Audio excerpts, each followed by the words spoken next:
where I ended up as a director of Nintendo of America. While I was there, I was developing games and game platforms from the Nintendo 64 through the Wii and the 3DS, including some products for Pokemon, and along with all the other online game services for all of Nintendo's platforms and many other things. I'd love to talk about it. If you hit me up on LinkedIn, I'm happy to share more stories. I joined Epik in 2018 as the vice president of product with the mission to bring NFTs to life in games. So it's great that we're talking about that today. At Epik, we're a B2B company, and we pretty much work with all the companies involved in brands and gaming, crypto gaming, and of course, NFTs. We're here to help grow the entire industry so everybody can win.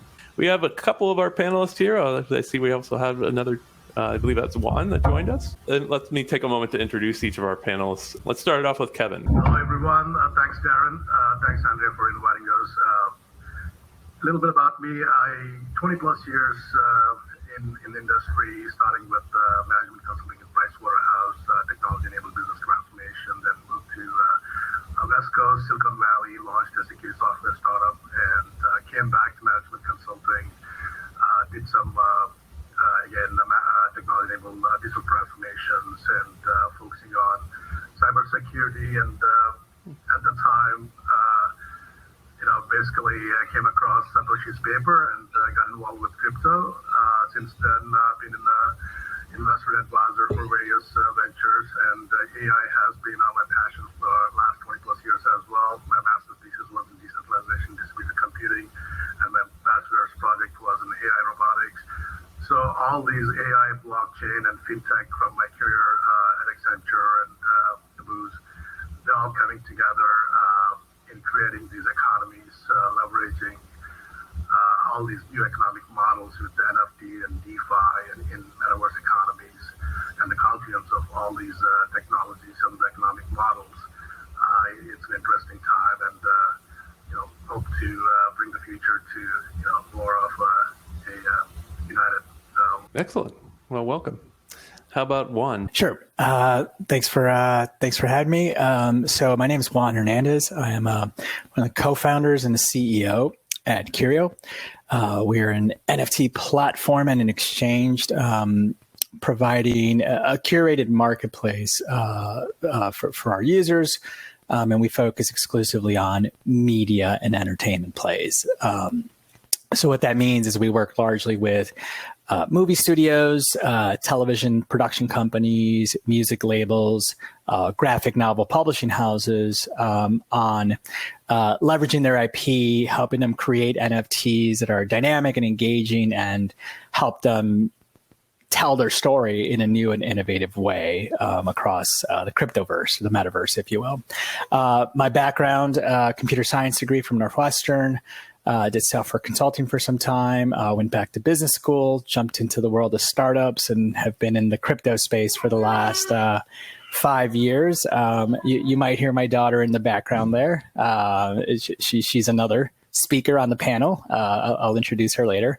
But my last company was called Open Finance. We were the first U.S. regulated security token trading platform.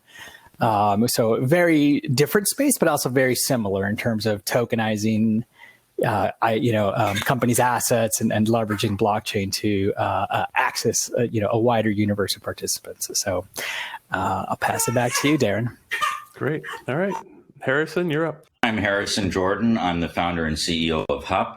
We're building a NFT pre-minting platform where artists can go to pre-mint their original works before minting it to a marketplace. The pre-minting platform will check the originality of the work through fingerprinting, and will then allow the artist, if it does validate it, to get notified anytime we find copycats of their work around the web, so sort of like Pixie, but for NFTs. We're also establishing listing pages for each of the NFTs and allowing artists to include information that typically wouldn't be included inside the actual NFT. For example, evidence that the work was created by that person, a video screen capture, higher quality image files. Let's say someone buys an NFT from that collector, and that collector also listed it on HUP. the artist also listed it on HUP. They can put unlockable, high quality versions of their files that only the token purchaser, the NFT purchaser, can access. And finally, in V2, we aim to allow artists to seamlessly file applications with the U.S. Copyright Office. So we're a platform that hopes to provide extra peace of mind to collectors when making purchasing decisions and allowing artists to protect their creativity. Wow, very interesting. Okay, great. We may have one other panelist joining us, but let's get started with the discussion. So the topic of today's panel is called Bringing NFTs to Life. And NFTs have so many areas of utility, in particular gaming, collectibles, metaverses, and even membership. So I'd like to talk about each of these major areas of utility. And of course, let's start with games. Of course, games is the most obvious way to bring NFTs to life, especially here at the Crypto Games Conference. So the question is, how are games actually bringing NFTs to life? And I think you can interpret that bring to life in a number of different ways, like whether it's simply enabling NFTs to have some sort of utility in games, or it's more like making NFTs and more interactive and lifelike, or actually just bringing NFTs into the real world. So I'd like to hear everyone's perspective on this. Like, how are games really bringing NFTs to life? Let's start with Kevin. Yeah, thanks, Darren. Basically, as you said, there are multiple ways to bring NFTs to life, and the basic, the work that everybody's doing at the moment is basically creating different types of utility and the gamification involving NFTs and bringing actually life to NFT in terms of utility, right? And the other part is basically an NFT, making NFTs very interactive, like think of holographic NFTs, an artist in a holographic NFT basically interacting with their fans, with basically a community of other avatars in a metaverse or in a regular 3D setup as well. And then there's bringing NFTs into the real world. As I said, basically those NFTs can be printed. For example, one of the transformational healing arts NFT marketplace I co-founded is bringing the NFT art into real world through projections in the immersive 3D experience and also in printed canvas and everything at the Art Basel in Miami in December. So we're going to see online to offline, offline to online interactions between NFTs and their representation in the physical world and the physical world to the digital world. And also co-founded another one called Gamers Network, which is basically a gaming NFT social economy in metaverse. So there's the social economy part, basically bringing NFTs that are stale or they're not being used stagnant, bring them to life through creating a social utility or a network effect along with that. So I see a lot of different ways to bring NFTs to life, and we're going to see some more innovative features in the future. Okay. Harrison, how about you? How are games bringing NFT to life in your perspective? Sorry, yeah. So right now we're seeing a lot of semi-fungible tokens. So these are tokens that have aspects of both fungible and non-fungible tokens. So that's what's happening right now in gaming. I imagine we're eventually going to switch more to NFTs. So the assets are going to be hyper rare. They're going to have characteristics that others don't have. And we're going to start seeing smart NFTs that after a certain period of time or following a condition precedent, something happens with it.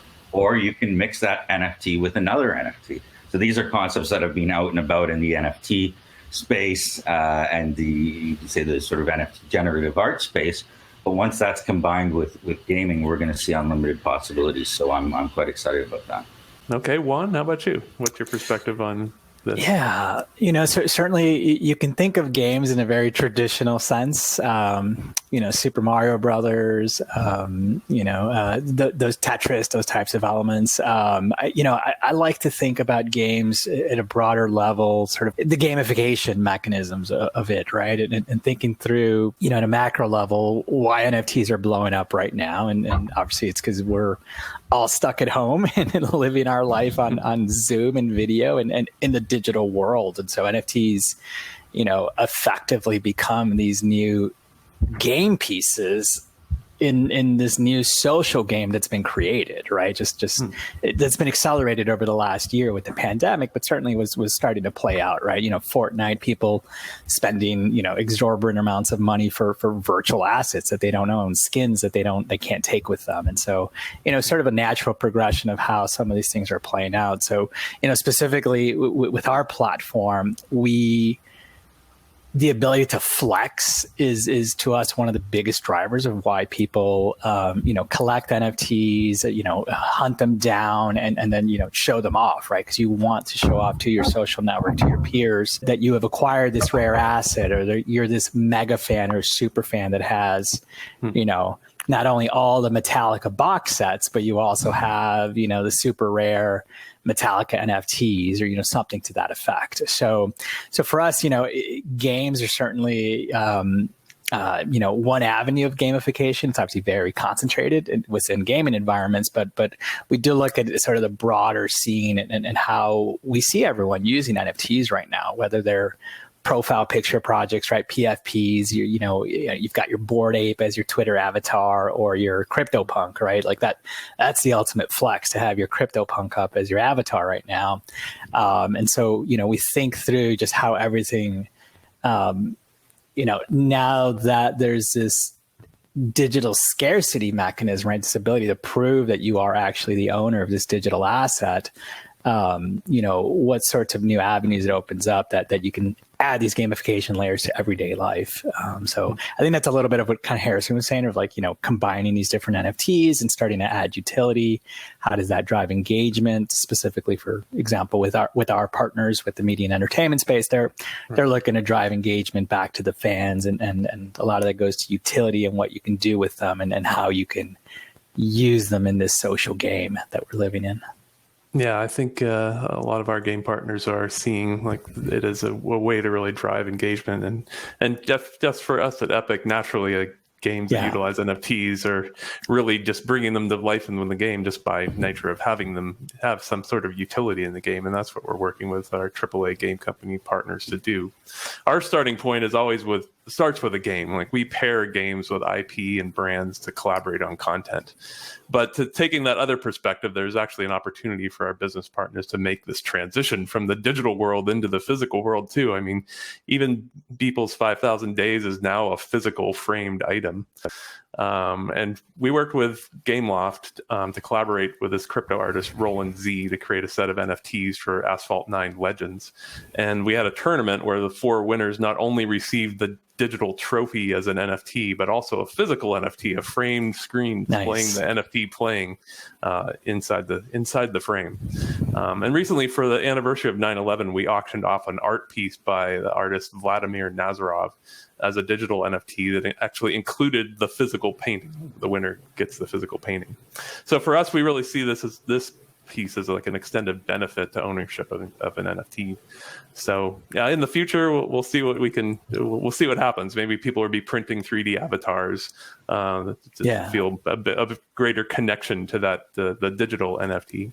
It is interesting to see the blurring of the lines there, right? Because when you think about the metaverse, it's very traditionally how people think about it. It's in your computer, but we've seen a lot of our brand partners also try to explore ways to do digital to physical or physical to digital. So right now, for example, we're working with one of our auction house partners on, we've tokenized rare graphic novels. So the physical version. The physical, right? yes. So effectively, they take custody of these assets. So Giant X-Men #1, for example, is on auction right now. They take physical custody of the graphic novel stored in secure climate controlled storage. issue an NFT that represents ownership of that underlying item, and then you can take that NFT with you into the metaverse, right? So then you can, you're on Decentraland, you can showcase it in your Decentraland gallery now, right? Now you can prove to everyone in the metaverse, I own a physical copy of Giant X-Men #1. That's a great segue into my next question about metaverses. So, where metaverses covers I guess the definition of a metaverse is still kind of nebulous at the moment, but there are things out there that are calling themselves metaverses. So let's talk about those. So a lot of the metaverses are using NFTs to sell plots of like digital land based on real world landmarks. So Juan brought up this way that NFTs could be used in Decentraland or other things. But what are some of the other ways that NFTs can be brought to life in metaverses like Sandbox and Second Life? And how is your company participating in this opportunity? Why don't you just continue your thought there, since you're led into it? Yeah. It's interesting is Sandbox, Decentraland. I mean, these are all somewhat, gaming engines, gaming environments, right? I think a lot of people like to compare them to like Second Life or The Sims, right? Where there's not necessarily goals within these gaming environments. It's really very much you come in, you acquire plots of land, you build stuff on it, you go to events. It's very open ended. So it's likely very similar, Darren, to kind of how you guys look at in-game NFTs, if you will. You can do plots of land. We've seen obviously people bring their art in. There's actually a gallery here in Chicago. Gosh, I should know the name. I'm embarrassed to say I cannot remember their name. I believe it's called something gallery. I've got that part right. They have, they're a physical gallery that displays NFT art, and they have a replica in Decentraland of their entire gallery, along with the actual NFTs of all of the art they're showing in the physical world. So it's just that blurring of physical to digital is just so interesting. And they do events there. They do events that they host in person at their storefront, but also in Decentraland. So then you can interact with folks in Decentraland while you're at the gallery. It's just super interesting. So, I believe there's one like it in New York as well. But yeah, again, I think metaverse is a very broad and open-ended word. And some people say, is Fortnite metaverse, right? Or is Decentraland metaverse? Or, even Facebook is repositioning itself as a metaverse.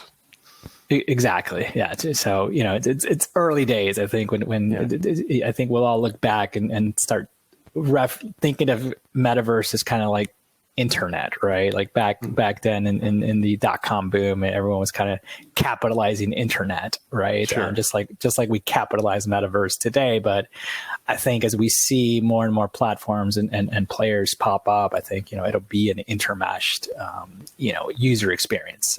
On our platform, artists will actually be able to indicate, expressly state whether they have put the work under Creative Commons license. So of course they're going to sell a one-on-one NFT, but they could say, hey, the underlying copyright of the work I put under a Creative Commons license. So that means third-party artists can stand on their shoulders, remix the work, and remint it commercially in these metaverses. However, NFTs are accepted. Of course, that's up to the artist. They don't have to put it under a Creative Commons license, but this way we can show to the world what other artists can or can't do with that work, and that unlocks more possibilities. Is that something we can see today in some metaverse? A reuse of remixing of creative assets? I'm not sure. I don't know the extent of that, but we want to create that because we want to help propel that creator economy. And part of our business plan is going to be going after copycats, but also want artists to have the ability to promulgate their art and say, you know what, I want to sell an NFT of it, but in terms of the actual artwork, I want others to be able to. Yeah, and Michael Lee in the Q&A asked a question, I think, related to this. How do living assets work with some of these platforms? I think, Harrison, that's what you're touching on. Similarly, some of our brand partners obviously are very very careful with their IP. But others are very open to working with street artists or crypto artists to do sort of derivative works based on their IP. And I think that's where it gets really interesting, where if as a IP owner or as a content owner, you allow for your community and your fans to like remix or interpret the content how they want to interpret it. I think that's where it gets really interesting, when you start to see how NFTs can enable like a two-way relationship between the content owners and their fans. And typically a content owner is just pushing content to their users, but with NFTs you can really kind of have that two-way dialogue and remix items, fractionalize things, do other things with them that maybe they hadn't anticipated initially. That just gets pretty exciting. Harrison, a project that I saw not too long ago online called Altura, they're creating what's called smart NFTs. So I think it's similar to what we're discussing about living assets. So I don't know too much about that project, but I'm keeping track of it. I think they're also based in Toronto, but they're tackling this exact matter of living NFTs that grow, that produce, that can combine and fractionalize. Harrison, I'm curious to know does a metaverse give you any particular challenge in trying to enforce IP, the licenses in there? Yeah, we're going to run into, there's going to be lots of matters we have to deal with. There's personality rights, there's copyright, and so there will be challenges for sure. But we want to be the ones to tackle this issue, because there's tons of fraud, copy fraud, people minting Mona Lisas, etc. And we're not going to be the perfect pre-minting platform for everyone. Not every artist is going to want our pre-minting platform first.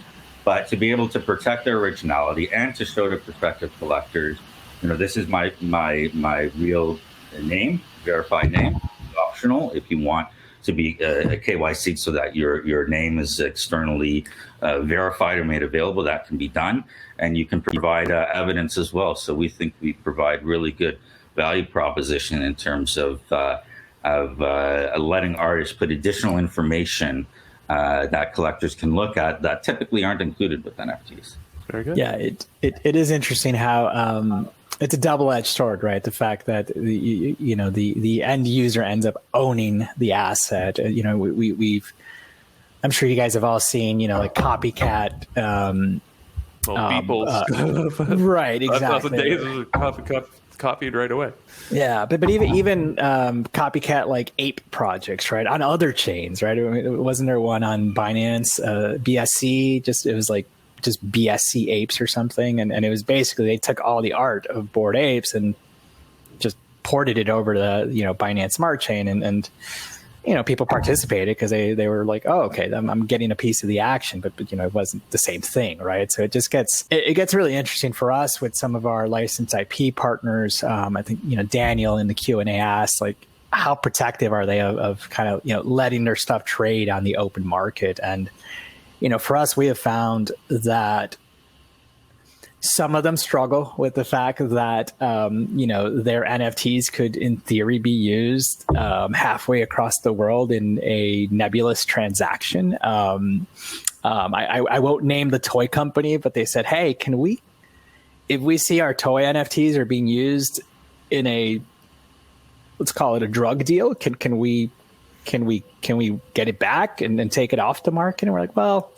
that's not really how it works. And that element of true ownership that you're giving the user, think of it as if you sold, let's just use Beanie Babies, right? I'm sure at some point Beanie Babies were used in some sort of nefarious transactions, right? Or art. I believe we know that there's movies about this, in the black market, art is used as currency to a certain extent because it's there are factors that make it more attractive than transacting in cash, for example. I think some of these brand partners still have a hard time conceptualizing that once you sell the NFT, the end user owns it and they can do what they like with it. Looking at that as a positive thing, not necessarily as a negative thing, but there are still some concerns around that. So, Darren, I'm curious to hear from your end, kind of like what happens when from a gaming environment perspective, when you take sort of that the walls down in a closed garden approach, and what happens if you take your gaming NFTs and a rival game says, we'll honor the NFTs from our rival company's games in our game, and is that a vampire attack all of a sudden in the gaming industry? So we haven't run into that problem yet, but I agree with you about the licensors being hesitant to let their things go. And I think it's a lot has changed in the last couple of years. Like they're much more open to it, at least especially in the last 6 months. I just think back to when I was at Nintendo, like you wouldn't believe how many sites had to be shut down for peddling, Nintendo related items that weren't officially licensed. Let's check, just coming back to the topic of metaverses. I wanted to give Kevin a chance to talk about any other specific ways NFTs are being brought to life in metaverses. Absolutely. Before I get there, just to address your thing, right now it's Wild West, right? But I think in the future, every brand will have their own microverse within a metaverse or their own metaverse as part of a larger ecosystem. And any NFTs that are active, so basically, any NFTs that belong to a brand, they will be valid only in their own metaverse. So that's problem solved. So that any NFTs of specific brand sold in some other marketplaces will not be valid or would not have any real value, right? So people will be having their own branded metaverses, pretty much. And these microverses will be belonging to more larger metaverses. And I see multiple metaverses with bridges between them, like wormholes, so that their transactions are. So all the marketplaces like Curio and HUP.Life, they will become infrastructure for these metaverses sitting on top of these guys, right? So that's what I see this whole ecosystem evolving. And coming to NFTs and metaverses, as you said, currently everybody's focusing on the DRE, digital real estate, as I think it's just a beginning, and any unique non-fungible assets can be represented NFT and monetized and create an economy around that NFT, right? So I see that there is going to be holographic NFTs, social NFTs, community NFTs, and creating any assets like could be art, it could be knowledge assets, it could be entertainment, pretty much anything that you can think of that's non-fungible can be transferred and then also become part of the overall economy and transactions. The cool thing about this is basically anybody can participate from anywhere as long as they participate in the gamification of the overall engagement. So I see that we're just scratching and we're just experimenting with a couple of use cases here and there now. I think there's going to be a lot more sophisticated, and I think we're building all the infrastructure in the rails at the moment, and it's going to be a lot of fun. Yeah, so on Epik's side, we're not just the provider of NFT technology for our game publishers, but we're also a licensing agency, a digital licensing agency, and so we're bringing those real world items into the metaverse through just licensing.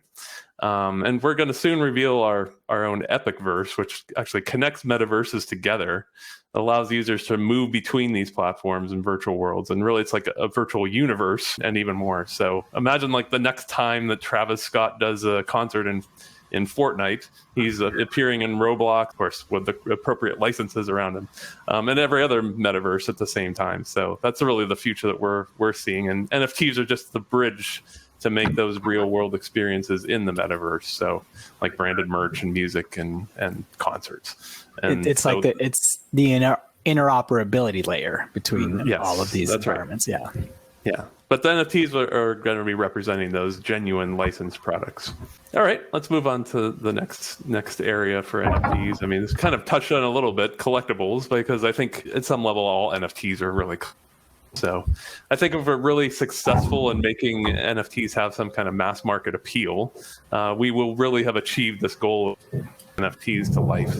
So how are collectibles contributing to achieving that mass market appeal of NFTs? And are we already there, or what do we need to do to get there with collectibles?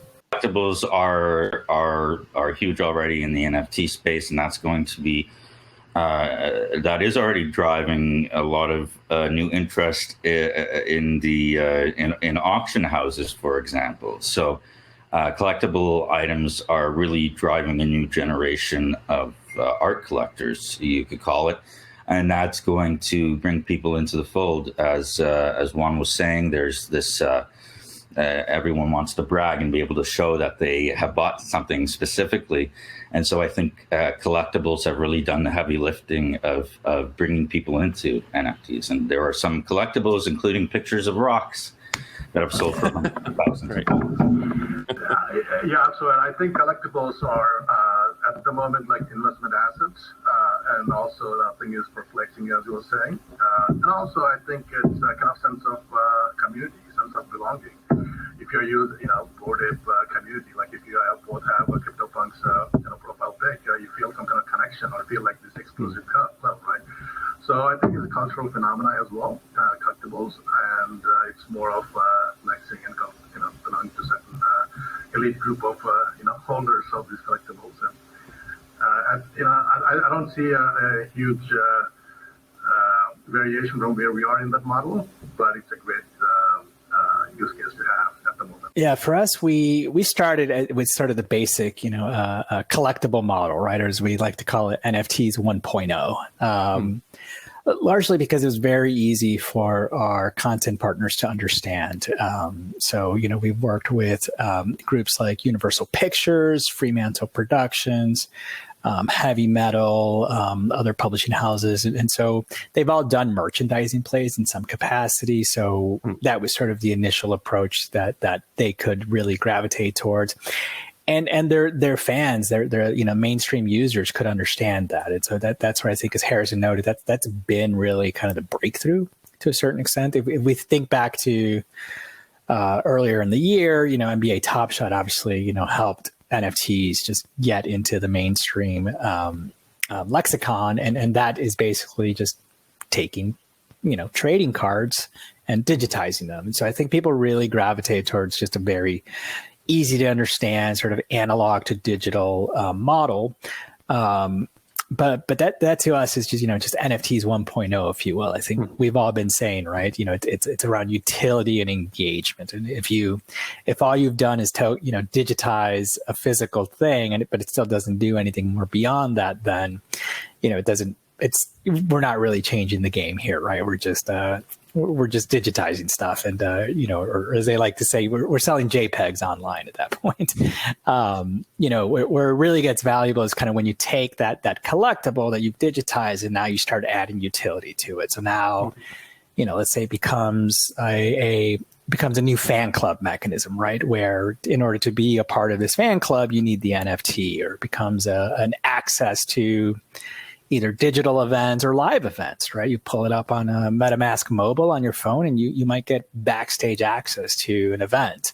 So once you start layering in that utility and that engagement, it really starts taking, collectibles as we know them to that next level. And then these things don't become collectibles anymore. They become, they're not static collectibles anymore. They're dynamic passports to new experiences. So that's how, typically when we go into one of our content partners to pitch, we start out with, okay, let's just start with, we're just digitizing physical collectibles, and then, that's how we get them comfortable with the concept. And then, we close with, but this is what it enables, right? Once you've, picked up a bit of traction and there's a little bit more mainstream acceptance, then you can start to streamline a lot of different digital efforts, both from the marketing and from fan outreach, via this new channel that was created via NFTs. So yeah, certainly I think collectibles, super easy for most folks to understand, but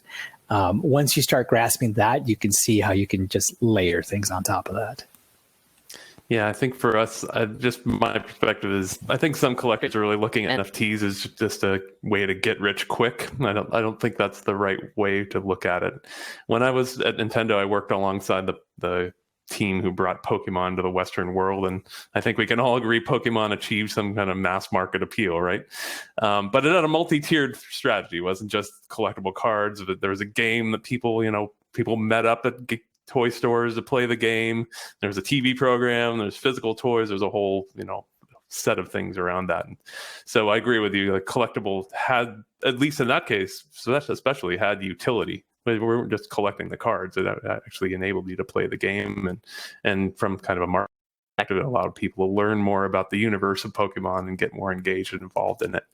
So, so for us, I think we would say that NFT collectibles haven't really reached a mass market yet. Like Pokemon, but by working with mass market AAA games, I think we believe we'll get that mass adoption, especially when the NFTs have the real utility in the game. Juan touched upon this a little bit on the next topic about membership in NFTs. So NFT ownerships can either implicitly indicate your membership in something like a fan club, or like, hey, I'm an Asphalt 9 fan because I own all these NFTs, or by actually explicitly indicating membership, like, hey, I'm a member of the Bored Ape Yacht Club. Or it can even unlock access to some real world experience. Like, there's Burger King recently had this keep it real meals reward program. Like, if you hold an NFT, you can get free food, other cool stuff at Burger King. And even owning an NFT alone, like, it puts you in a class of like membership. And like Snoop Dogg recently revealed he's the NFT whale behind a Twitter crypto personality. I'm like to see what he owns. It'd be interesting to take. Cosimo de Medici, I believe, right. is his de handle. Medici, that's it. That's right. Yes. So how do you guys see the utility of NFTs representing membership evolving over time? Why don't you start? You touch on the topic briefly. Yeah, to me, it boils down to being able to give your fan like that VIP experience, right? Which is what everyone wants, right? Whatever your favorite TV show or game or something is, right? If you had that opportunity to meet with the creators, meet with the actors, meet with the writer, like that's a VIP experience that like brings you that much closer to the content and really, takes your experience just with all that content to that next level. Just then holds, a much more special place in your heart. And obviously content creators, that's what they want too, right? They want to have sort of that permanent space in your limited mind share, right? Especially these days when we're bombarded with everything digital. And then, I could be streaming a movie right now while I'm on this panel and watching it in parallel. So, so membership, I think it's sort of a formalized way of just trying to deliver a VIP experience to your user. And so, it takes on a lot of different forms where it's Bored Apes, it's CryptoPunks, it's, Gary V, with V Friends, that gets you access to, his upcoming conference. I think across the board, we've just seen it play out in many different ways. I think Decentraland, I believe they have locations where you need specific NFTs to get into. So just, whether you call it access tokens or whether it's just, you get a discount or something, these are all different membership levels, as you've noted, Darren. So just, I think it's just a very universal concept across the board, right? People want to feel like they belong somewhere. So I'll pause there before I go off on too much of a rant. That's all right. No worries. Kevin, how about you? How do you see membership and NFTs playing out? I agree with Juan and you as well in terms of being implicit and explicit. I think implicit is what's happening right now, and the explicit membership is actually evolving as we see with the brands and everything like that. And I was going to say exactly everything in terms of it just basically access, right? It gives you access to experiences, access to wealth creation, access to co-creation of new assets, this kind of thing. So it's basically gives a gateway into a community that you can create all types of things, right?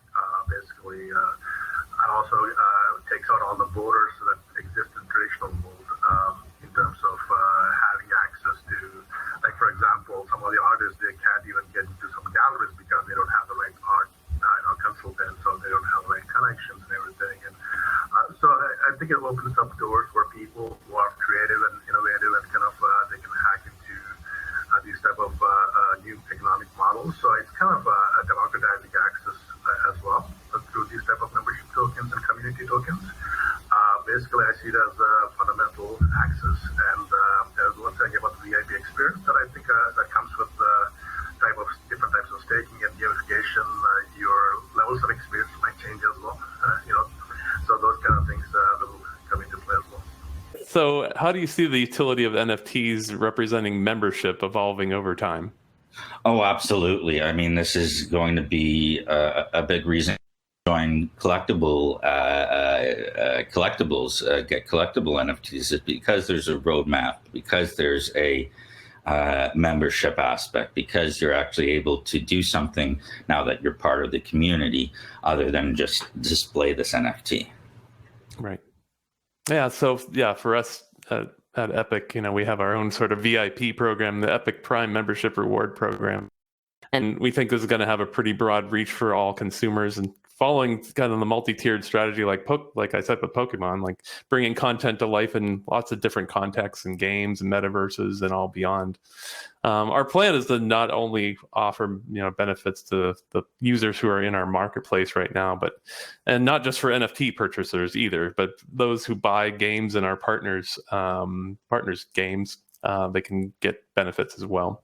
We have a network of over 600 million gamers through all the relationships we have with different game companies, and each one of those is going to be qualified to be a member. So we see a big future in this, like providing this membership to experience to all of our users. So all these 600 million folks would be part of the Epik metaverse.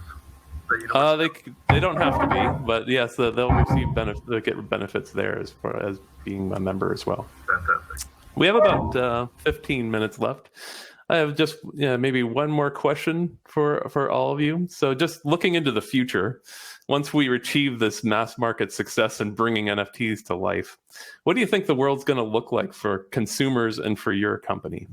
So the future, as much as we want to bring everybody online, obviously geographically we have a very diverse set of infrastructure levels and access levels, and and we are very vulnerable in terms of supply chains and everything. Any small little disruption can affect the whole globe, as we've seen last year. And so I think we have all the technologies and the models, mature models already there in terms of design, but in terms of implementation, actually, because of these economic models, supporting economic models, execution is actually getting faster and accelerating, but adoption-wise, it's going to take longer time, and it'll be a lagging compared to the innovation that's happening right now. What I'm seeing in terms of investing, advising, and also founding these couple of new ventures, we're building things that people are completely not ready for, but we need to find those gateways to seamlessly, frictionlessly onboard right demographics, the right use cases with incentive models, and bring it together. So I think in the future I see more and more borders being disappearing, and also most of the transactions will becoming online and virtual and metaverse, because they're more incentivized, and also they're able to actually monetize their transactions and their contributions and their attention better than in previous traditional platforms, right? So I see it's going to be an amazing, fun future, but also there's information overload. So we need to see how we can actually manage that type of mental health and information overload, and it's a balance.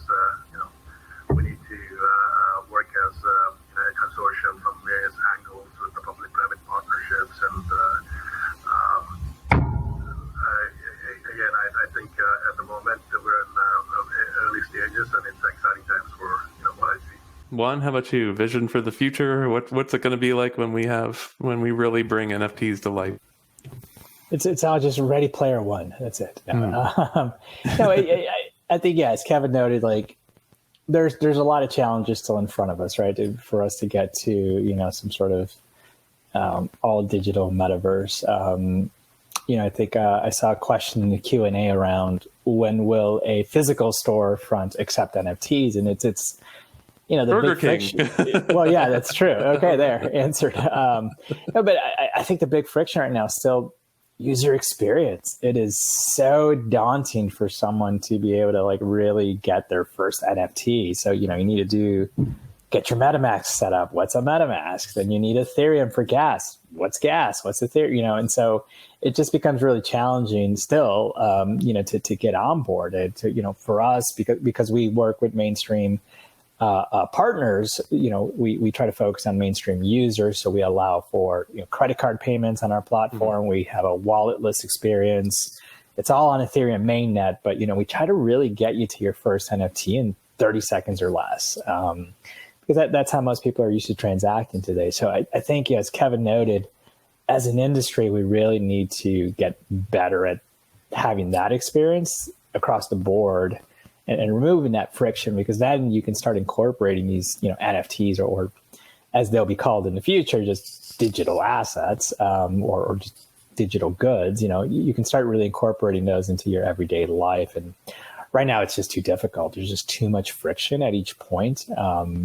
Never mind even thinking about bridging an asset from one chain to another, right? It's still just so, you need a computer science degree still to transact in some of these things. And I think that's something that will, I think the underlying technology will move faster than the user experience layer on top of it. And I think that's going to be one of the big challenges. But once, as an industry, once we've solved for that friction point, I think, possibilities are endless, right? You can, instead of, paying a streaming service to rent movies, you buy the movie, and then when you're done with it, you sell it to someone else, right? You effectively can just transact peer-to-peer everything. And, that opens up a world of possibilities.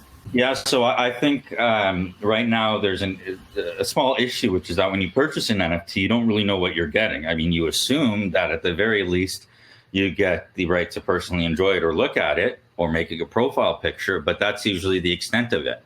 So I'm hopeful for the future when you buy an NFT, you not only get to be part of the community and some of the other perks, but you might actually get some of the sticks of the bundle of copyrights so that the purchaser can put it on t-shirts and resell those. So I think that's one aspect where I'm excited about is being able to clearly express to those that purchase NFTs what proprietary rights they are getting, and then letting that creativity foster. So the license to reproduce it elsewhere is an area where we see the future.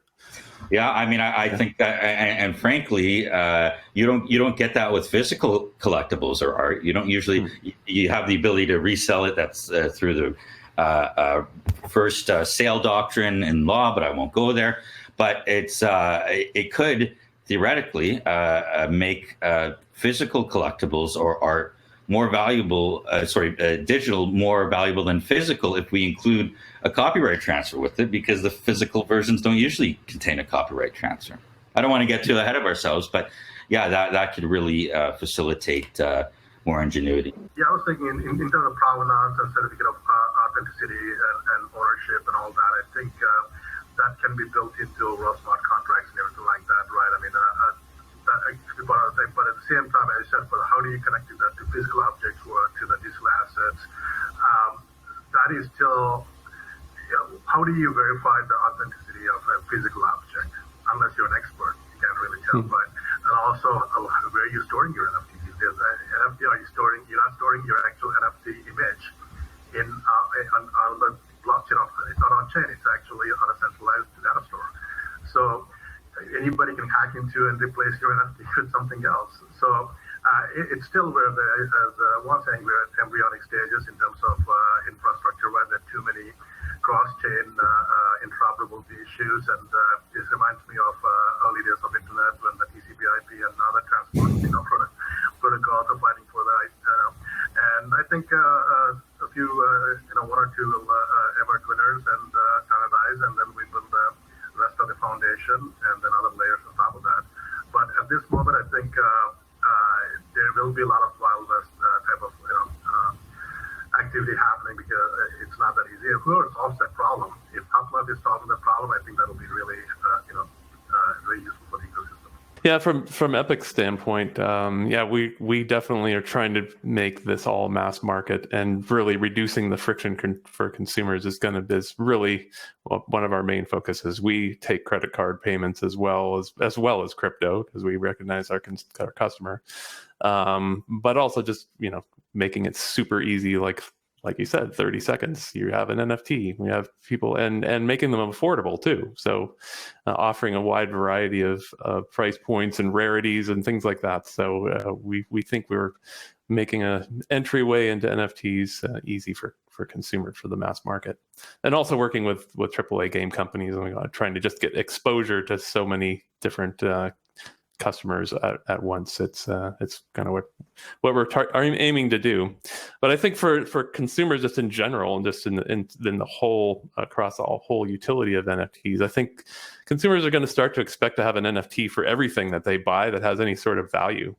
And that's going to be with high quality IP, like even everything they buy, like not just digitally, but even for physical goods, just to have that representation, maybe even to proof of purchase. Hey, I have an NFT for this. As a B2B company, as Epik, we're going to be there connecting the content providers like brands and celebrities to the consumers like games and metaverses. So we will, in the future, we imagine we are the infrastructure for games, providing the rails like cross-chain and cross-platform as needed, and kind of hiding that part from customers. They don't need to know that. Like it needs to just be seamless on the surface. Exactly. That's one of the ventures I found is YieldFi. That's exactly what we're doing there. We're providing the user a simple interface that it looks like their bank account, but on the back end, we're doing sophisticated AI-enabled kind of aggregated DeFi yields, high yields with high-value assets as bank assets. And so we can do all kinds of things in the back end, right? But for the user, as the one you're mentioning, basically it's all about easy to engage. It should be looking as simple as your Google search engine, basically, but see all the results in the dashboard. I think that's what we should be moving into, and that's what I'm pushing in terms of as advisor, but also co-funding some of the things that we're doing. I think Epik work sounds actually amazing. I look forward to seeing that. Happy to share. I think we're pretty much out of time, so I want to just wrap it up here and thank you guys for a great discussion, and look forward to speaking with y'all again soon, and maybe at the next CGC or next event. So thank you all for your great insights on bringing NFTs to life. Likewise. Great. Thank you for having us. Have a great day. Thank you.